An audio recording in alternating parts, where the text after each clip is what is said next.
Hey, this is Jerry from AdventuresInHomebrewing.beer. I have a package here from CuS Brewing equipment. It's a little something for me to do a review on.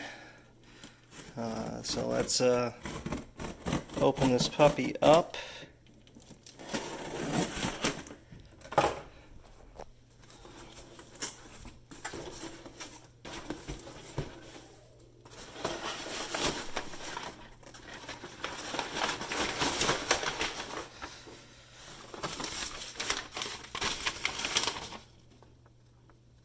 So we've got little directions of what to do with your wort chiller. This is definitely a lot heavier than my current wort chiller. So I'm going to take this out.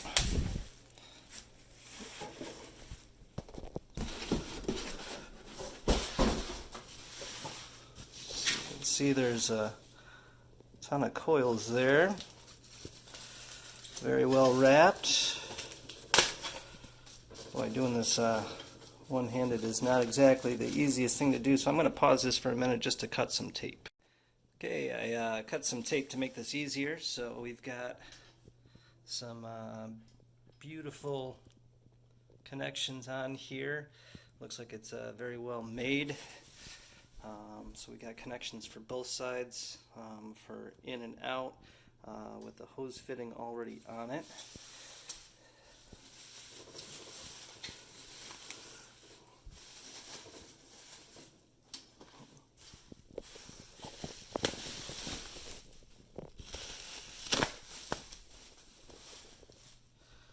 So going in, it flips into 3 chillers going through, and then you can see that they are staggered at different points, so it's a chiller within a chiller and a chiller. That's what makes it the triple. And then as they come out, they go back into 3. So, yeah, looking forward to using this and doing some trials as far as like timing of how long it takes to chill a batch with the triple chiller. Hey guys, this is Jerry from Adventures in Homebrewing Beer. I'm doing a little multitasking right now. I'm got the smoker running. I got a little bit of salsa on there because I'm doing some smoked salsa, but also over here I've got a brew going. And we're making a rye double IPA today, utilizing the hop spider to keep some of the hop trub out of the fermenter. It'll give me less to siphon off with the bouncer when I'm using the new brew siphon. But also today we're going to be testing out the new chiller from CuS Brewing. It's a triple immersion chiller. So we're going to drop that in a little while, and we're going to see how it does. I've got some preliminary data from my old single immersion chiller, so I'm going to be able to give some comparisons of just how long it takes.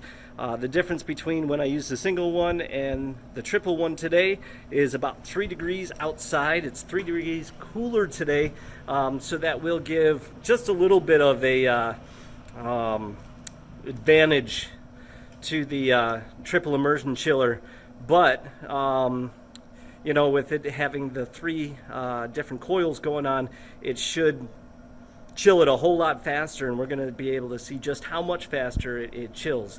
Yeah, it's a great Saturday. Let's have some fun. So that's pretty cool that this fits right around that hop spider in the kettle. So I've got it in there for a little sanitation here. At first I was a little worried I wasn't going to be able to get it in, but it fits. But this will give this a chance to kind of go through and clean up and sanitize. I had washed it with some OxyClean and cleaning stuff before.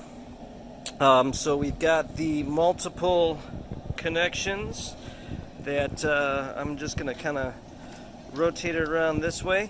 So the hose is going to go on to this female connection, and it'll just zip right in. I was very happy to see that it came with a little rubber piece in there to act as a stopper for the water leaking out. On this side I'm going to hook up a feeder hose that you would use from like your outlet to a hose caddy, and then I'm going to put it into a bucket, so then that way for the first couple gallons it'll be hot, and as the directions talk to me about, that'll give this a chance when I put it in there to help clean it off. So it's a great use, way to recycle some waters from the use, and so we're going to do that and see what happens. So looking at this coming in from my hose caddy, I've got the male end going into the female, and over here there was the male end for the out that I've got going to a female leader hose.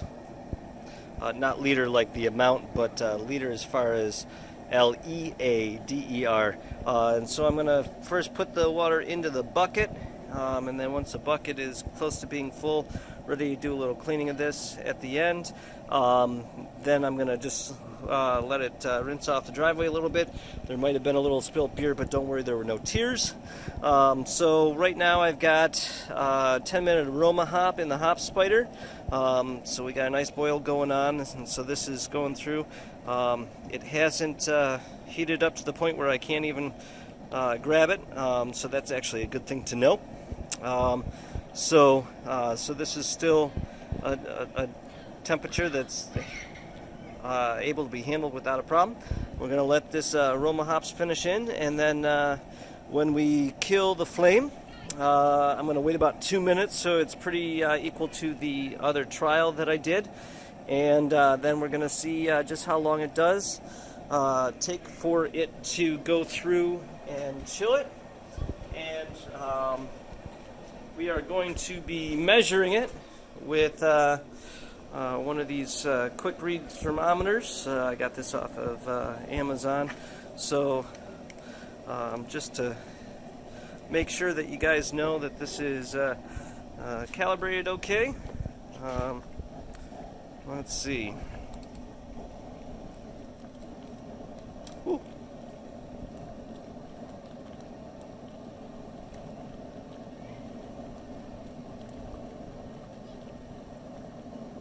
You see it's working its way up there. My hand's getting a little warm, so yeah. So we know that it's getting up to the right temp, and we're going to see what happens. Okay, so we've gone about 10 minutes, and I have had this in here so it kind of gets sanitized a little bit. Even after 10 minutes I can grab this without a problem, which is nice because I know I'm going to be moving it up and down for a little agitation. So you can see I've got a decent amount of water going through. You can kind of hear it going through. So right now, we just started it. It is currently sitting at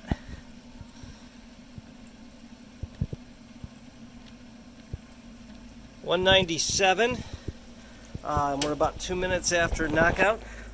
So as suggested, I'm going to move it up and down. And then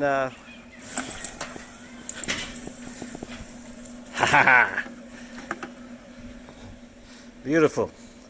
Okay, note to self, unwind the leader hose a little bit more. That's okay. Just gave me a little water to work around, so I can see that it's moving a little bit.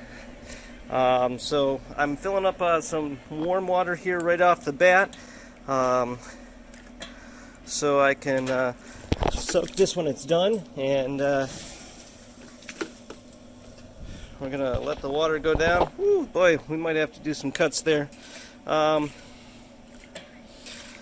Okay, so we got water running.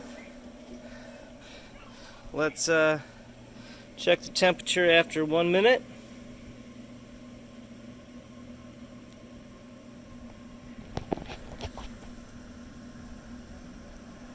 .131. And I'm going for a target temperature of 100, because by the time I get this racked over to the fermenter, it'll be in the 90s, which will be a perfect pitching temp for me. So we're not quite at 2 minutes. We're almost there. One thing I am noticing is that with water, this does have an amount of weight to it, so that's good to know.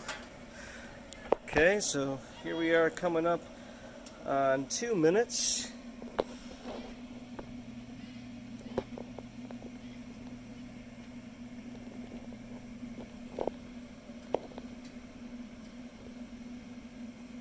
In 2 minutes, we're down to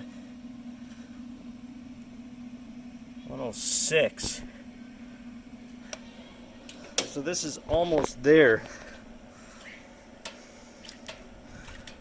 I'm going to be shutting off the water here in just a second. So about 2.5 minutes. Yeah, 102.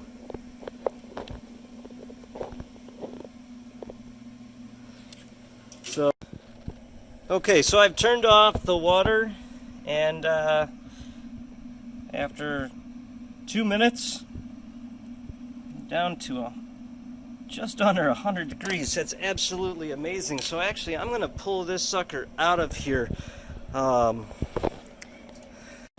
Okay, so I'm back. So I did pull the chiller out. And I put it in the bucket of hot water because that's going to help clean it up, so that way it should just need a quick rinse. So now, if I go in the correct direction, I think I'll be okay.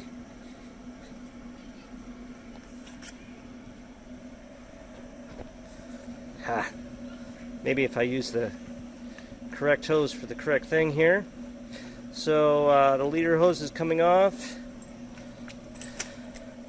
And looks like I'm going to need 2 hands to get this one off because I got to hold this still. So I've disconnected both of those. It took me under a minute. It's doing a little soaking here in some water that's hot to help the cleaning. This is already down to below 100 degrees. So what I'm going to do is I'm going to go ahead and rack this over into a fermenter to get ready for that CuS. So yeah, so 2 minutes to basically take 100 plus degrees off within 2 minutes of knockout. So I will have that data in the write-up, so we know about that. That was the bucket of the warm water that came out of the triple immersion chiller right away. And you can see it's nice and clean. It doesn't feel anything until I hit above the area that was at the water line, and so I've got a little bit of cleaning to do there to get some wort and trub matter off. But other than that, this thing looks beautiful, and that was a real quick clean. So that's an awesome thing. That just saved me 10 minutes right there, easy, just on the chilling. But also the idea of how much time it's going to take for me to clean, because basically all it did was it soaked in the quote-unquote warm water until I was done pitching my yeast downstairs with the transfer from the kettle to the fermenter. So it really sat in warm water for 5-10 minutes, and then I'll give it a quick clean off the rest of the way, and we'll be good to go. Hey guys, it's Jerry from Adventures in Homebrewing.beer. That's right, and I'm here with the CuS TriCoil 1.2. This thing is a absolute monster. I used it on a batch, and I was able to go through and directly compare it. In the write-up, you'll see the times and the temperature changes, and the amount of time. But basically, thinking about it, this is what I used to use, and you can see it's just got some little nubs on here, and you put the tubes on here, and you look at the size, and this is what we got now. Huge difference. This thing is built like a tank. It does way more, but it does more. So there's some great connectors on here for your hoses to hook up to it, and then it goes down and splits 3 ways. Those 3 ways then split into 1, 2, and 3 different chilling coils, and then it comes back up with the 3 and then goes out. So with this, you can hook your regular hose right on there without a problem, and just get a female adapter to attach another hose to it. If you go to like Home Depot or Lowe's or someplace like that, you can get just a hose caddy feeder hose. Just make sure you get one that's got a female attachment on it, so that way it goes right on there so you can send it off. So when I was using this, I emptied it into a bucket, so that way the hot water went in the bucket, and then that way when I was done, I just put it right in there, and I already had warm water to help start cleaning it off. Because of the size of this, it didn't fit all the way down in the bucket that I was using, so I had to clean a little bit of the neck because this whole big thing didn't fit in there. But the cleanup was easy. The idea of how to set it up was awesome. I didn't even think about ever putting the hot water from the chiller into a bucket to help with the cleanup. That was a great way to go through and do some recycling along the way. So kudos to CuS Brewing on giving some ideas of how to kind of make your process better. It helped save time on both the chill as well as on the cleanup, and so that was a great thing. So this thing is an absolute beast, and when you order one, make sure that you have all of the dimensions of your brewing pot, so then that way you can provide that to make sure that it's going to fit inside your pot. One of the great things about this is my hop spider fits right down inside. So when I was brewing and I used my hop spider, it was awesome on the fact that that fit inside. I didn't have to remove that, although there wasn't a lot of time for the whirlpool hops after flame out, because this dropped my temperature from the boiling wort down to 100 degrees super fast, so there wasn't a whole huge amount of time for hop utilization. So if you're going to go through and do some dry hopping during your fermentation stage, you might want to add a little bit more dry hops, because this doesn't give a lot of time for a whirlpool or a knockout hops to really get involved. But yeah, I'm lifting weights now, so the weight of it is more, but it kept things nice and cool when I was doing my chilling, and I moved it up and down by the corners. Didn't burn my hands or anything. It kept the temperature nice, was able to move it up and down without a problem. Right around my hop spider, so I kept the hop spider in there, and that helped agitate the water a little bit for a really quick chill. I can't say enough for, I don't know why I was using this tiny one for all these years, knowing that now triple immersion chiller was going to be something that would make such a big difference. Really speeds up the end of your brewing process on brew day. And like I said, I've got the numbers to prove it, to show exactly what it did and how fast it did it. So thank you, CuS Brewing, for providing this review unit so we could check it out and put it through some trials. And I can't wait to continue to use this. And it's one of those things where it's an upgrade that I definitely recommend for everybody to grab. So when it's hot, when you're wearing your Hawaiian shirt because it's hot outside and you need to chill that beer quick, grab the Triple Chiller 1.2, stick it in there, and you'll be chilling in no time. Thanks a lot, guys. Have a great day.